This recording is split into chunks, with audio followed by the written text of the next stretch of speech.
I'm going to recommend 3 women simply because it's really easy to access literature by men, African men, and I'm going to try and go across different regions of Africa. So I'm going to start with Bessie Head by a South African.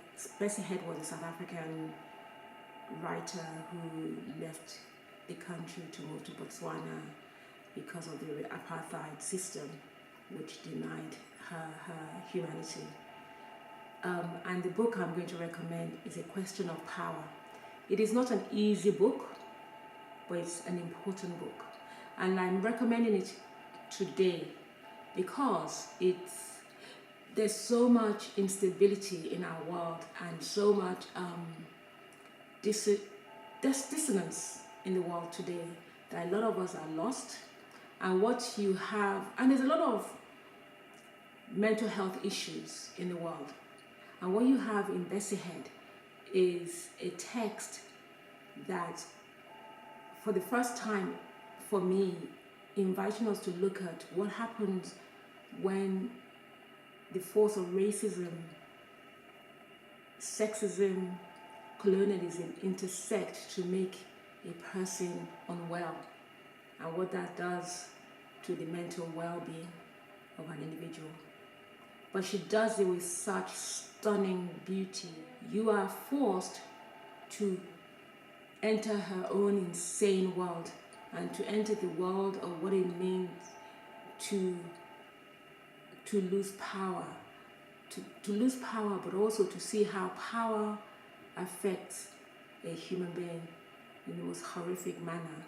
But at the same time, you get to see the chaos inside this individual, Elizabeth, in a way that we have to be, where we are forced to look at ourselves and the ways in which we struggle between this, say, sanity and insanity as individuals, even when we think we're normal.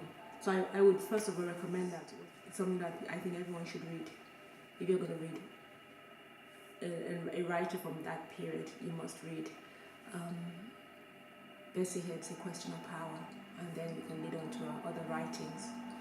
The other book I would recommend is one that we've published, and I'm recommending not because we've published it, but because of what it opened me up to seeing.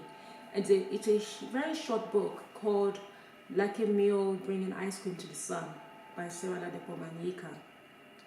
It's an absolutely gorgeous book, very lyrical, poetic. When you're young, you don't think about age and aging. I certainly don't. But this is a book that invites you to think about aging as not something for us to be afraid of, to think it is the end of a life. She shows us that aging, the beauty of aging, the eroticism of aging, and you have a character, Dr. Mariah, who's just filled with life and energy, the energy of the youth, and she's 75. It's stunning. There's something for everyone in that book, especially for young people. And I say young people because it allows you to see what is to come and the beauty of what's to come. So it's really truly a piece of work, a piece of art.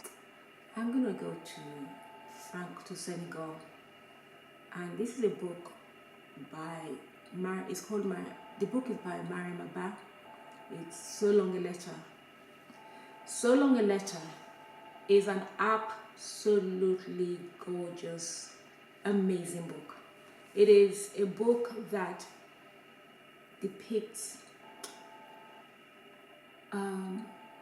polygamy and what happens to a woman when she becomes displaced for a younger wife, and the story of how she coped with it, worked through it, walked through it, and the sadness, the pain of it, but also the support of women with it, that women give to each other, and the strength of that.